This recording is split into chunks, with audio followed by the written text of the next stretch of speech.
وآله الطيبين الطاهرين المعصومين المنتجبين ولعنة الله على أعدائهم أجمعين. ربي اشرح لي صدري ويسر لي أمري واحلل عقدة من لساني يفقهوا قولي. Bueno,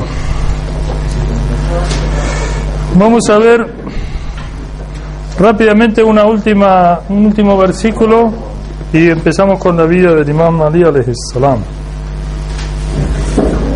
En la sura 3, ¿cómo se llama la sura 3? Al-Imran. El versículo 59 habla de una cosa que se llama mubahila,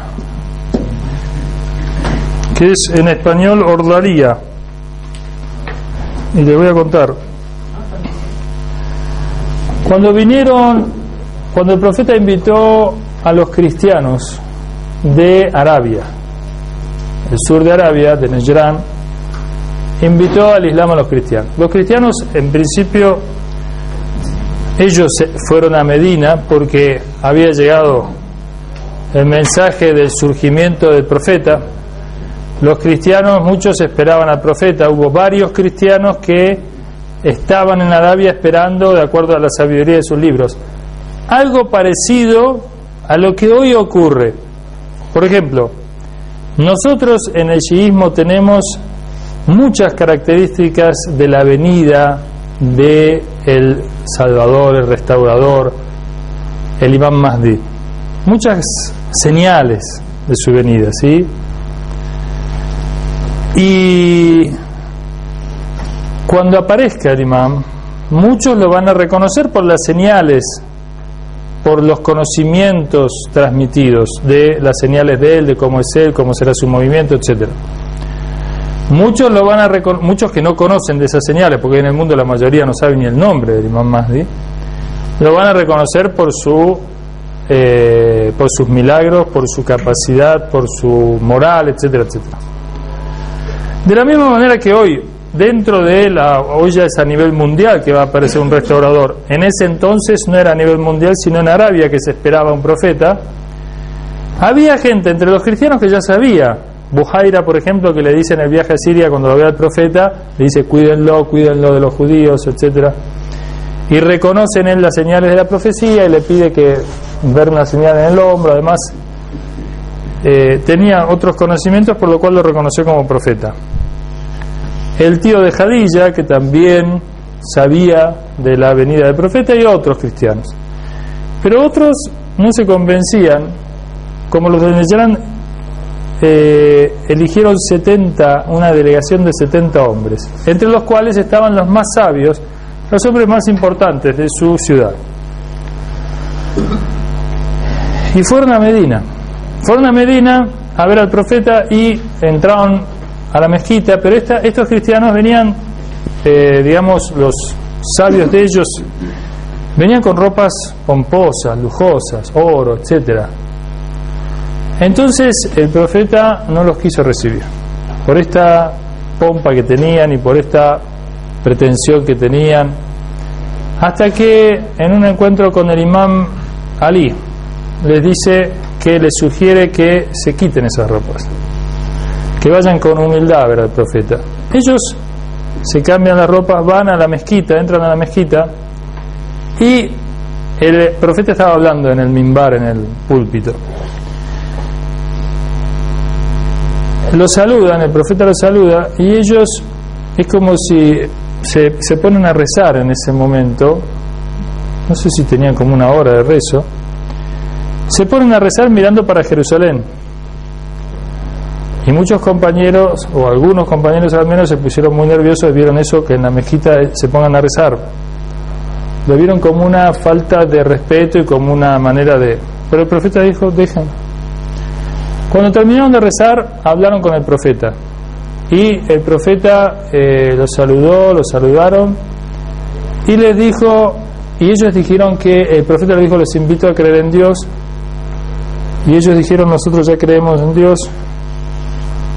Y entonces el profeta comienza un diálogo con ellos. Le dice, en ustedes no se ve las señales de la aceptación de Dios. y de su profeta Jesús. Entonces, allí comienza un diálogo. Entre otras cosas, en ese diálogo se revela la ley que dice, cuando ellos sostienen que Jesús es hijo de Dios, porque es creado por Dios, no tiene padre, se revela la ley de que el ejemplo de Jesús es como el de Adán, que también fue creado del verbo, sea directamente. Pero Adán sin padre, ni siquiera madre tampoco. Lo cierto es que algunos creyeron, pero otros no. Algunos quedaron impresionados con el profeta, creyeron, otros no. Entonces, agotadas las instancias de la invitación y de la argumentación y la exposición del profeta, que saben, un profeta convence aún sin hablar, pero si se pone a hablar, si la persona no acepta, el problema lo tiene él en algo, digamos, porque la evidencia, como dice el Corán, los profetas son evidencias, quiere decir que evidencia quiere decir algo claro, que es por sí mismo claro y que ya no necesita otra cosa más, digamos, es evidente por sí. Como el profeta es una evidencia por sí de la existencia de Dios, porque lo representa plenamente, pensemos en Jesús, en Moisés, para los que conocen más, entonces la aceptación, o mejor dicho, la no aceptación de ellos me condena automáticamente, me aleja de la misericordia de Dios por un rechazo mío. Pero si el profeta está ausente o el imam está ausente, hay alguna instancia de excusa. Por eso el juicio en la época, por ejemplo, que vivimos nosotros de ocultamiento de un imam, es más liviana en el juicio. Tiene una contra, y es que no hay una evidencia manifiesta, no hay un guía manifiesto que convence al mundo, que moviliza al mundo, y que el solo verlo sea motivo para aceptarlo, y el rechazarlo ya me condene. No estamos en esa instancia, ¿sí? Por lo tanto, ahí también, en cuanto al juicio de los hombres por parte de Dios, una disminución de el rigor, a diferencia de cuando aparece un imam o un profeta, es determinante y definidor aparte de la situación de los hombres. Separa la verdad de la mentira, separa el falso del creyente o el hipócrita del creyente, etcétera, etcétera. Por eso el profeta tiene un dicho, dice Ali, por ti, y que los sunnas están en los libros sunnas, por ti se conocerán después de mí los creyentes y los hipócritas. Y también decía, hay también dichos de compañeros que decían, para conocer a la gente, saber si eran verdaderos creyentes o no, o eran hipócritas, veíamos su relación con Ali, su amor por Ali o su odio por Ali. Cuando ellos estaban presentes, entonces es así. La cuestión entonces es que llegaron a una instancia que esta gente no creía, estos cristianos. Entonces descendió una ley ya que dice, aquel que te discute sobre el asunto luego de haberle llegado el conocimiento, la evidencia, luego de que tú les expusiste, tú que eres una evidencia de sí mismo, tus argumentos que son evidentes por sí y no aceptan, diles venid,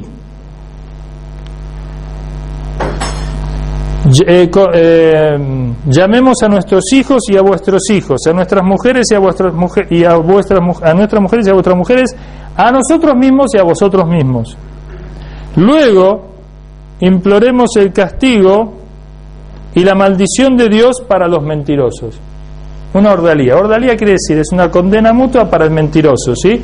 Dos personas llegan a una instancia en que no se ponen de acuerdo, ¿sí?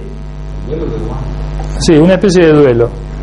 Entonces, no hay violencia, no hay nada. Simplemente el profeta, para concluir la prueba sobre ellos, le dice, bueno, ustedes dicen la verdad, no me creen a mí, bueno, entonces imploremos la maldición de Dios para el que miente. Entonces ellos van a un lugar en el desierto donde se va a hacer este encuentro al otro día, y hay acá distintas crónicas. Una es que los cristianos dicen, si Muhammad se presenta con un ejército de hombres, de alguna manera nos intima o nos amedrenta, ¿cómo se dice? Nos da amedrenta, si nos quiere inspirar temor con fuerza y demás, entonces podrá ser un rey, pero no es un profeta. Cuando lo ven venir con Ali, Fátima, Hassan y al-Hussein, o sea, con vuestros hijos Hassan y Hussein, con vuestras mujeres Fátima, y con vosotros mismos Ali. En la fuente Sunnas está el tafsir de esta ley, Suyuti Durrul Mansur, volumen 3, página 38. Si quieren lo anoto, los que tienen interés. Hay otros libros también, voy a decir rápido. Las fuentes en que ustedes en la fuente Sunnas que pueden consultar el tafsir de esta aleya 359 de la Ordalía. Suyuti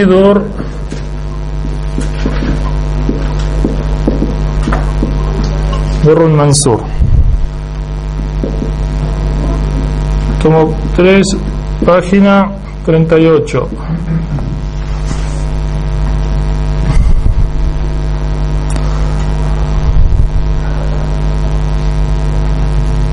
Bueno,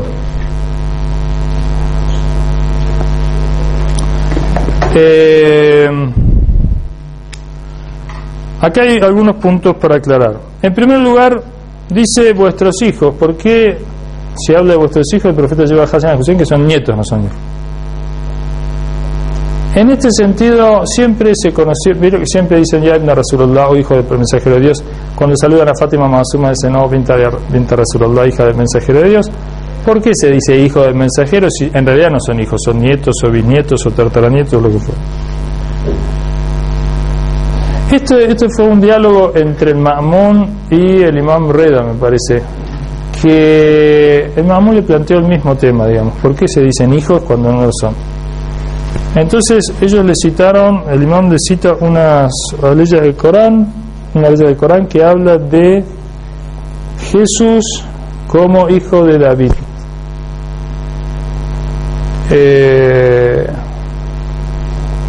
Por lo que en la tradición o en la lengua árabe también se dice hijos a aquellos que son descendientes, en el caso de nietos o demás. Pero en el Corán también está así mencionado. Pero los sunnas sostienen, o en general, yo cito esta fuente porque tengo otras fuentes acá, pero me parece que no sé si son correctas, como Sahih Tirmidhi o Ibn Asir u otros. Pero como tengo que hablo también del Hadith Sakalén, tengo miedo que no sean exactamente fuentes de este tafsir.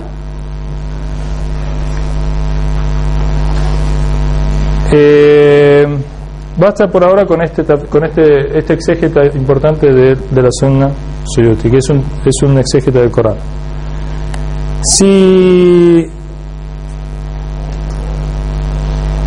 Por otra parte también tenemos acá que dice vosotros mismos, y como vosotros mismos, digamos, a la altura de él lo lleva a Ali. Hay muchos hadices del profeta en la fuente Sunnas también que dicen habla de Ali como sucesor, pero además dice Ali está con la verdad está con Ali, o dice Ahlul Bayt la barca de la salvación, como vimos, o dice que Ahlul Bayt no se separa del Corán. El Corán es puro, sabemos, ¿no? Por lo tanto, ellos que no se separan del Corán, el Corán de ellos tiene que ser puro, tiene que estar al nivel del Corán. Dice el Corán no le alcanzan sino los purificados, y en algunas aleyas, en algunos tafsir también habla Ahlul Bayt en este sentido, que son los purificados, porque digamos, no podemos decir que el Corán no lo tocan o no lo pueden tocar los que no están purificados. Yo mismo no tengo vudú, lo puedo tocar. Los soldados israelíes, las porquerías que hacen con los Coranes en Palestina, no se refiere a eso, aparte exterior de que un incrédulo o un impuro no pueda tocar el Corán. Sí lo puede tocar, está prohibido tocarlo, digamos, para los musulmanes que no tienen la ablución y demás, pero de hecho lo pueden hacer, y lo hacen los enemigos del Islam también. Se refiere al conocimiento del Corán, a la interpretación correcta, profunda del Corán, a su significado. Esos únicamente los puros, aquellos que Dios determina como maestros del Corán. Los hadices que dicen Ali es de Hussein, Ali es de mí, yo soy de Ali, o Hussein es de mí, yo soy de Hussein, etcétera. Estos son muchos hadices que están también en la fuente Sunnas. Por lo tanto, hay no te basta que eres para mí como Aarón para Moisés, eso lo vimos también. Por lo tanto, el Imam Ali, que ahora vamos a empezar a ver detalles de su vida, y que además dice el Corán también que dice, por ejemplo, en una leya 459, Sura 459, dice Oh creyentes, obedeced a Dios y a su enviado y a los que detentan la autoridad entre vosotros. Ulil amri minkum. Sí, oh creyentes, obedeced a Dios y obedeced a su mensajero y a los que detentan la autoridad entre vosotros. Sura 4 se llaman Nisa, las mujeres. Sí, hermano. Toma esta, quédatela si ya no tenemos problema. Muy bien. Oh creyentes, obedeced a Dios y a su mensajero y a los que detentan la autoridad entre vosotros. Fíjense que en esta ley, que también en los tafsir vamos a ver que de vuelta está Ahlul Bayt, el tema es que la obediencia a Dios está unida por la partícula waw en árabe, está unida a la obediencia del mensajero. Es decir, quien dice el Corán aparte, quien desobedece al mensajero desobedece a Dios. Obedecedle, lo que os trae tomadlo, lo que os prohíbe dejadlo, etcétera. Pero estos otros, ulil amri minkum, los que tienen la autoridad entre vosotros, está unida a la obediencia del profeta y a Allah, y es incondicional. Cuando yo le digo a alguien obedece, soy responsable de la orden. Si yo tengo autoridad sobre alguien y le digo obedece incondicionalmente, me tiene que obedecer incondicionalmente, soy responsable absolutamente de lo que le estoy ordenando. Si es para bien, bien, si es para mal, mal. Si el que ordena es Allah, es para bien, es khair total, y es un bien total, y la orden es incondicional. Obedecer oh creyentes, obedezcan a Allah, obedezcan, dice Allah, ¿no?, en el Corán, obedezcan al mensajero de Dios y obedezcan a los que detentan la autoridad. Por lo tanto, estos que detentan la autoridad necesariamente están en línea con el profeta de Allah, salvando obviamente las jerarquías incomparables, ¿no? Nada se compara a Allah, nadie se compara al profeta, digamos, el profeta es el que es el mejor de las criaturas, y después le siguen en jerarquía, pero está en un nivel en cuanto a que Dios obliga incondicionalmente a obedecerlo, y por lo tanto tiene que ser puro, porque si este que detenta la autoridad me ordena a mí una cosa que es mala para mí, entonces es Allah el que me la está ordenando, y de Allah no viene sino el bien, dice el Corán. Todo el mal viene de vosotros mismos, de Allah viene el bien. Nada de lo que Allah ordena es malo. Y dice Allah en el Corán, Dios dice en el Corán, Dios no oprime ni un átomo a nadie. En el día del juicio nadie va a poder decir astaghfirullah, qué duro que fui, o se te fue la mano, astaghfirullah. Nadie puede decir nada. Todo el mundo va a leer su libro y se autocondena, digamos. Sabe perfectamente que todavía Allah, si lo realmente lo juzgase con lo que él merece, peor le iría. Por lo tanto, nadie podrá decir nada contra Allah. Es un juez perfecto. En realidad es uno que, de acuerdo a su elección y de acuerdo a lo que vea en el día del juicio, se va a conocer a sí mismo realmente lo que hizo y lo que importa. Bueno, superado toda esta introducción y aceptando, inshallah, en el corazón, dice, esto es fácil aceptarlo en la mente, pero después aceptarlo en el corazón es muy difícil, como todo el Islam, ¿sí? La ilaha illallah, es fácil decirlo, es relativamente fácil argumentar sobre eso, probarlo, pero es mucho más difícil vivirlo con el corazón realmente, cuando uno está solo y parece que se olvida de Allah, o cuando uno miente, o cuando uno engaña, o cuando uno no hace las cosas que debe hacer, o hace lo que, bueno, etcétera. Como decía el Imam Khomeini, nosotros el Islam lo creemos con la cabeza, pero son pocos los que lo creen con el corazón realmente. Si nosotros realmente creyésemos que Allah nos está mirando, no nos animaríamos a hacer muchas cosas que por ahí hacer, y a pensar, inclusive los pensamientos, ya Rab, que Dios nos libre. Somos responsables de los pensamientos. Los pensamientos son creaciones de nuestro espíritu, ¿sí? Hoy leí una historia del Imam Ali alayhi salam, que Ammar ibn Yasser, me parece que tuvo un pensamiento por un momento negativo sobre el imam. No negativo, sino que en la batalla de Siffin, en un momento, el ejército del Imam Ali atravesó zona de Babilonia, el imam dijo: yo no rezo acá, porque los profetas y los ausiá, o los auliá, ulil amri minkum, los que detentan la autoridad de parte de Dios, los imames, profetas e imames, no pueden rezar en este lugar. Babilonia, que 2 veces fue castigada por Dios, y Qaum Lut, según esta tradición, eran de ahí, los de la época de Lut, los homosexuales. Sodoma y Gomorra. Así que es increíble que hoy realmente esté que los cristianos agachen tanto la cabeza con ese tema cuando está, y los judíos que lo promueven cuando está tan evidente, ¿no?, en los libros. Es increíble, el ser humano es capaz de cualquier cosa. Aún ellos que creen realmente no tienen ninguna fuerza para detener este movimiento, digamos, que cada vez. Saben que hay un dicho del Imam Sadiq alayhi salam que dice: cuando la homosexualidad se hace visible en la sociedad, es un signo de un castigo pronto. ¿Aquí en la sociedad o luego? No, bueno, es un castigo a los que digamos, a los que caen en ese pecado. Pero cuando se hace evidente, como hoy en día. No, a los que les corresponde, digamos, a los que les corresponde. Solo los creyentes pueden llegar a ser salvados, y si los creyentes mueren en un castigo general, digamos, para ellos no es un castigo. Sí. Bueno, pero quedamos acá, cuando acá en COM de eso no vemos nada.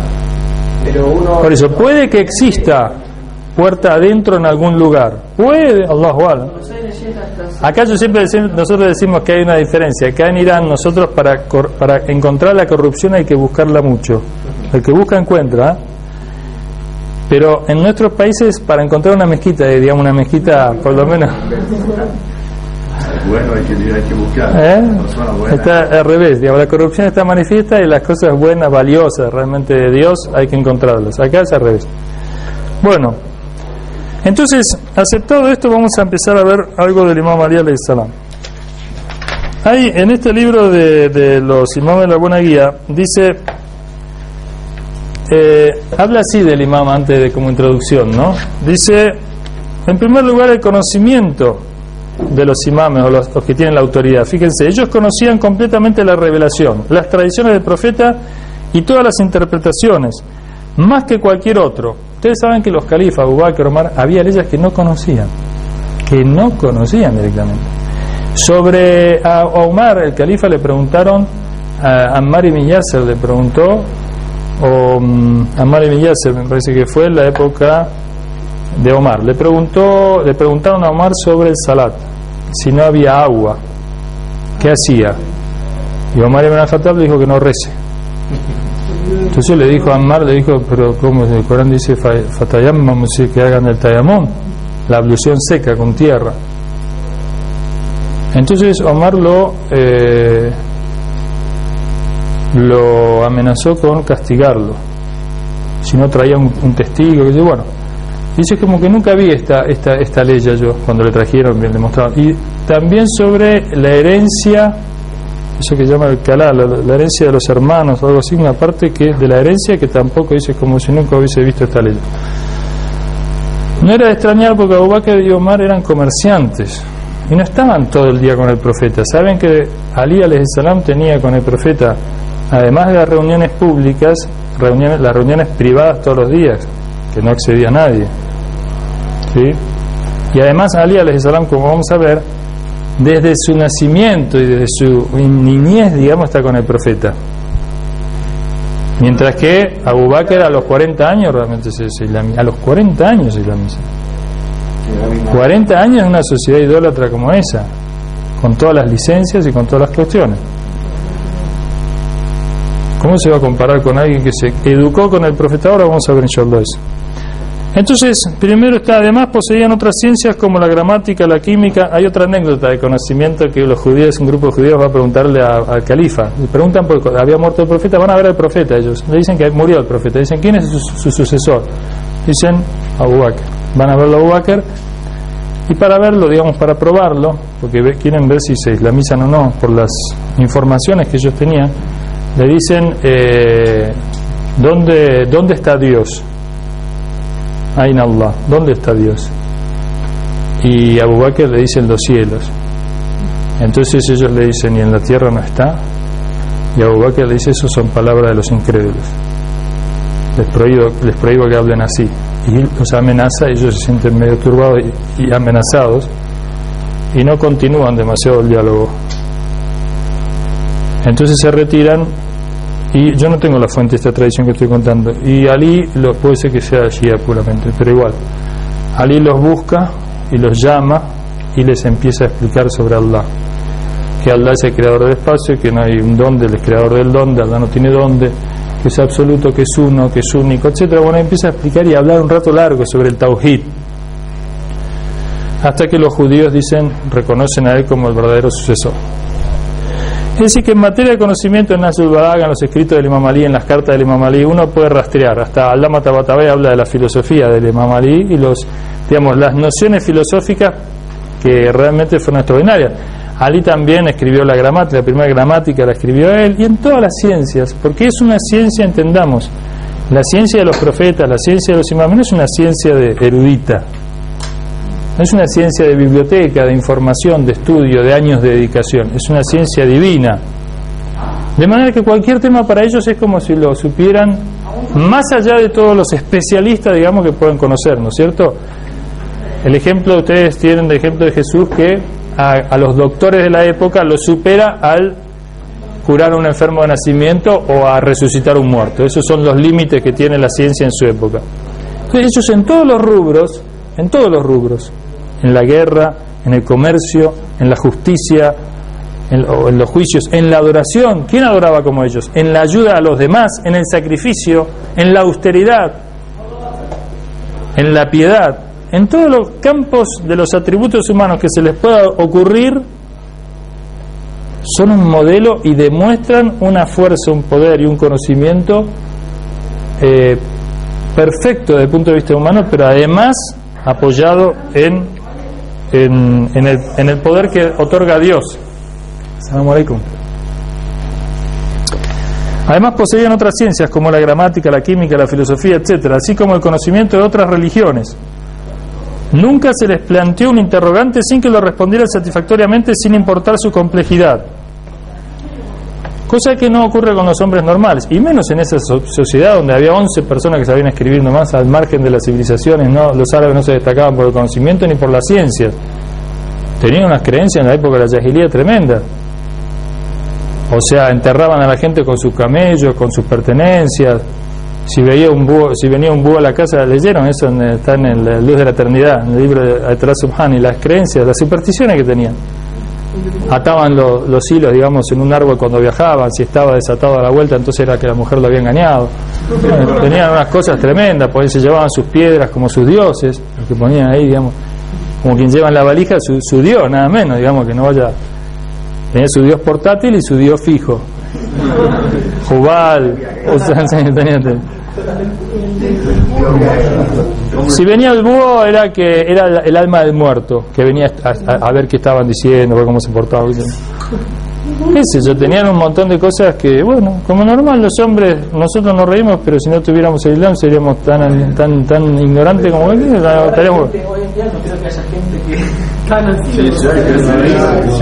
Hoy en día superstición. Anda a decirle a algunos que pasen por abajo de una escalera, o que un martes 13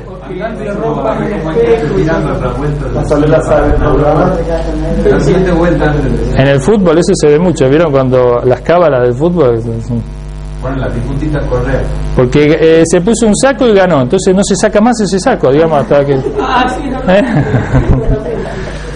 Bueno, nunca se les planteó un interrogante sin que lo respondan. En segundo lugar, sus virtudes. Ellos fueron las personas más devotas y de mayores cualidades éticas en sus tiempos. Y esto lo vamos a ver ahora con ejemplos. En tercer lugar, los milagros que llevaron a cabo, así como el conocimiento del oculto, tanto de acontecimientos secretos como del futuro. Esto señala su jerarquía especial más allá de los sabios y virtuosos. En cuarto lugar, los distintos elementos que se encontraban en su posesión, los cuales representan la herencia del profeta, como que actualmente están con el imán Mahdi, como la espada del profeta, su cota de malla, su armadura, su yelmo, su estandarte, el cayado de Moisés, como sus tablas, la vasija donde acostumbraba a sacrificar sus animales, etc. También la camisa de Adán y la de Abraham, esta última es la que vestía José. Bueno, una serie de cuestiones especiales de los profetas, como el bastón de Moisés o el anillo de Salomón y otras cosas. Acerca de, sí, ¿Todo eso lo tienen Mahdi? todo eso lo tienen más. Ahora no me pregunte cómo lo lleva, lo debe tener en algún lugar, no está que todo el día cargado con esas cosas.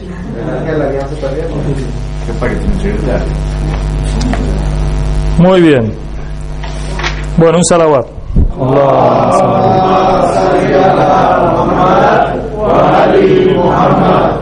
Bueno, vamos a ver un poco la vida de los imams. Sí. No, diga.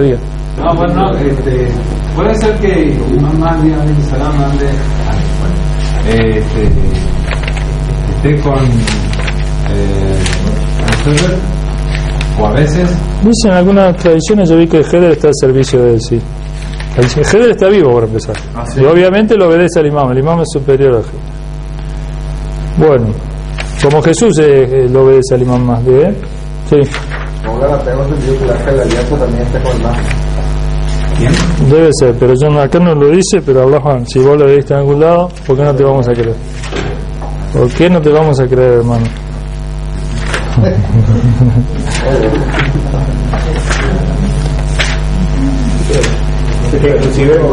Ya vimos antes, ¿se acuerdan que todo el imamato, todo el liderazgo es equivalente a todo el Islam? Recuerden que vimos que muere y no conoce al imam de su época, muere como un hombre preislámico, o difunde esto, si no habrá difundido su mensaje. Ya vimos esa comparación. Por lo tanto, nosotros tenemos que entender, y con los ejemplos de la vida de ellos lo vamos a ver más claro, que hasta el mismo Ahmad ibn Hanbal, ¿se acuerda cuando dijeron quiénes son los mejores compañeros?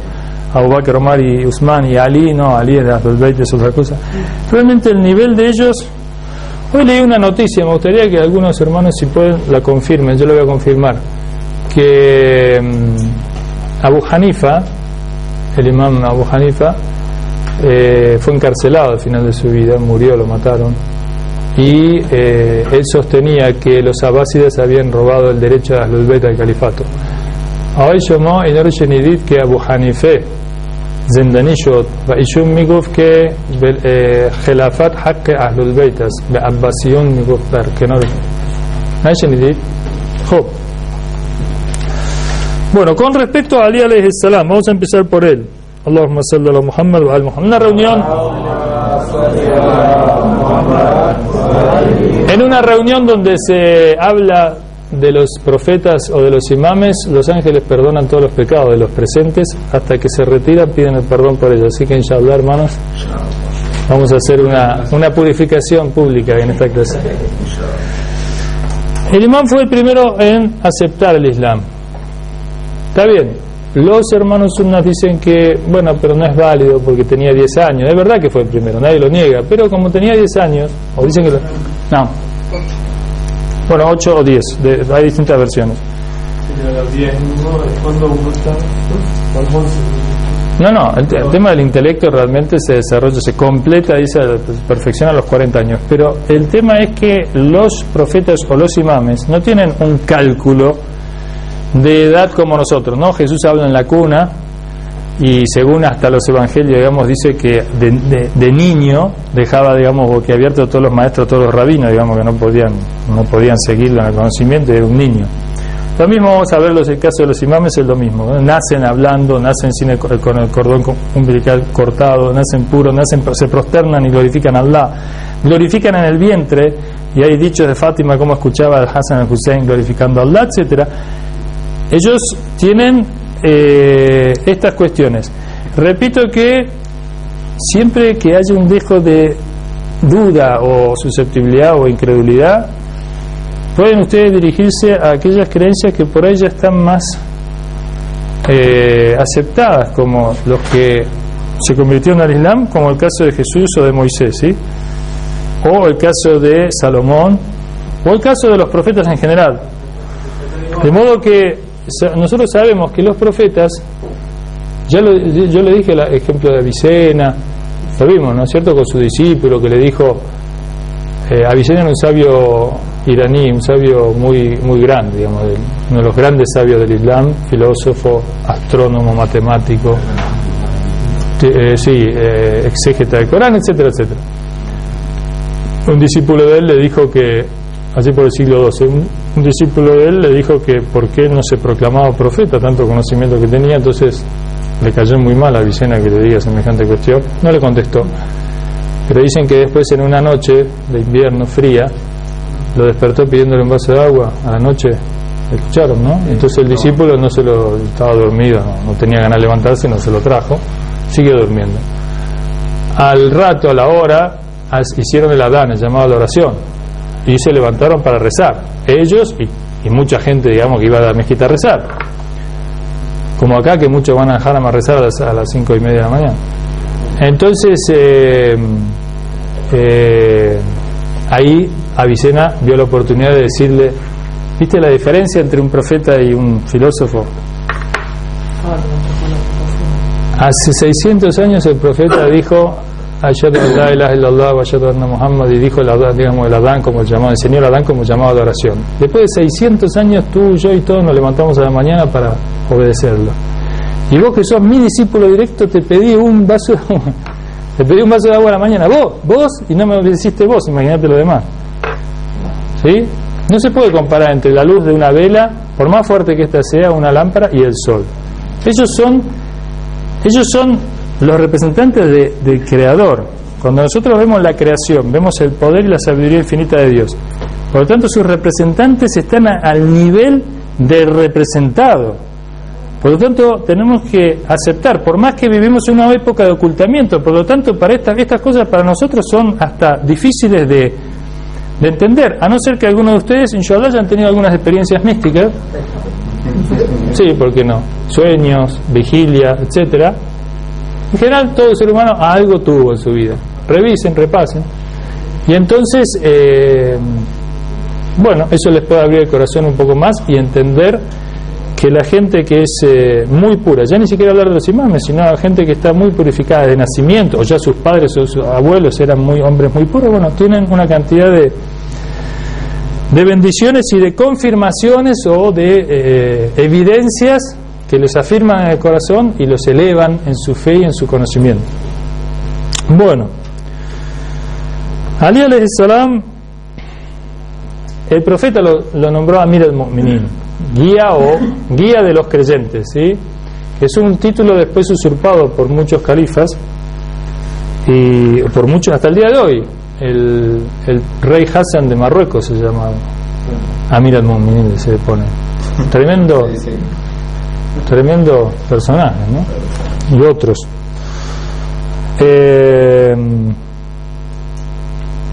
Su padre era Abu Talib. Abu Talib es una persona muy importante del Islam, pero que los sunnas lo denigran, o sea, lo rebajan. Si vieron la película El Mensajero, El Mensajero es una buena película desde un punto de vista, como presentación de pero es la mano de Hollywood, la mano de Arabia Saudita está muy visible en el hecho de que los compañeros del profeta, o Abu Talib inclusive, salvo Hamza, que tiene una virilidad y que tiene, digamos, y uno dice, bueno, un aspecto, a pesar de que Anthony Quinn no era musulmán ni nada que ver, pero realmente es una buena interpretación.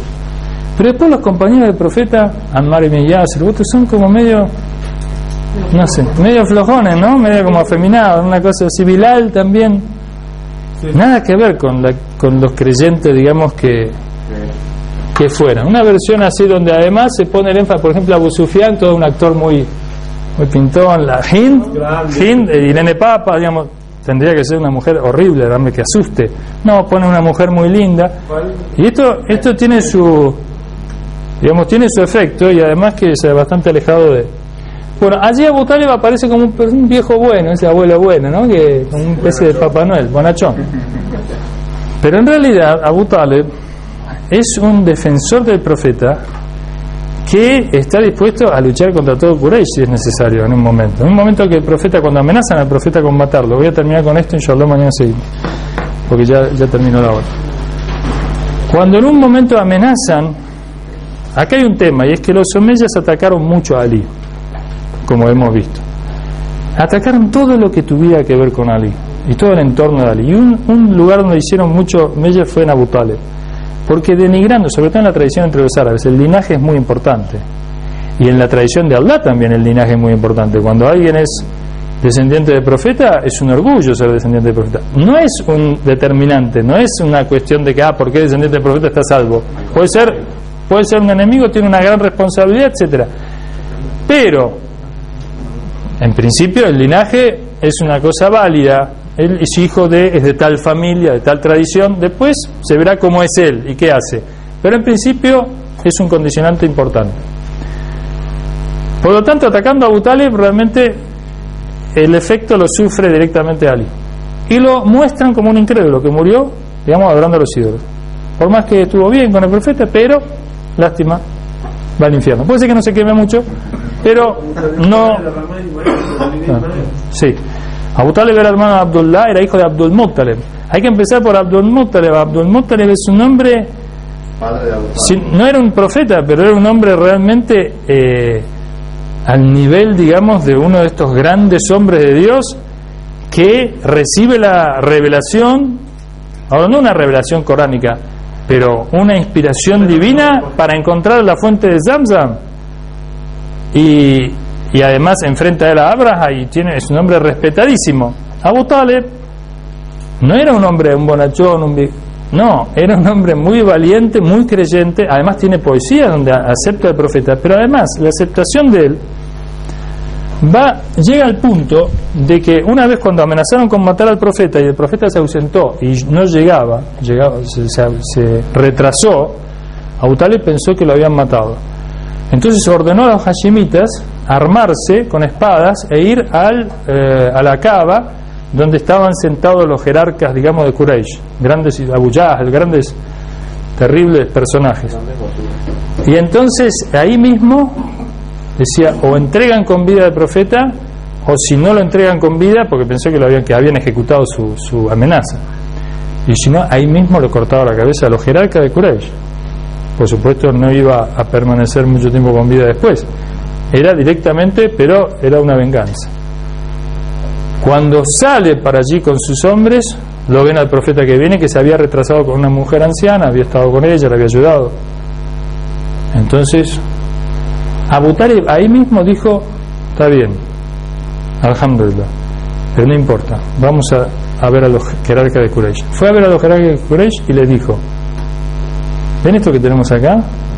Nosotros veníamos con la intención de cortarles la cabeza porque pensamos que habían ejecutado su amenaza. Ténganlo en claro, que si ustedes le tocan un pelo, bueno, esto es un creyente, no es una cosa, digamos, se jugó su vida, y permanentemente se jugó su vida. Y los sunnas saben perfectamente que esos 3 años que estuvo defendiéndolo, cuando estuvieron, digamos, sufrieron el boicot, Abu Talib siempre, entonces Abu Talib realmente fue una defensa del profeta del Islam, alguien que el profeta amó y que no manifestó públicamente o levantó públicamente su fe por una cuestión de beneficio para el profeta y para el movimiento. Allahumma salli ala Muhammad wa ala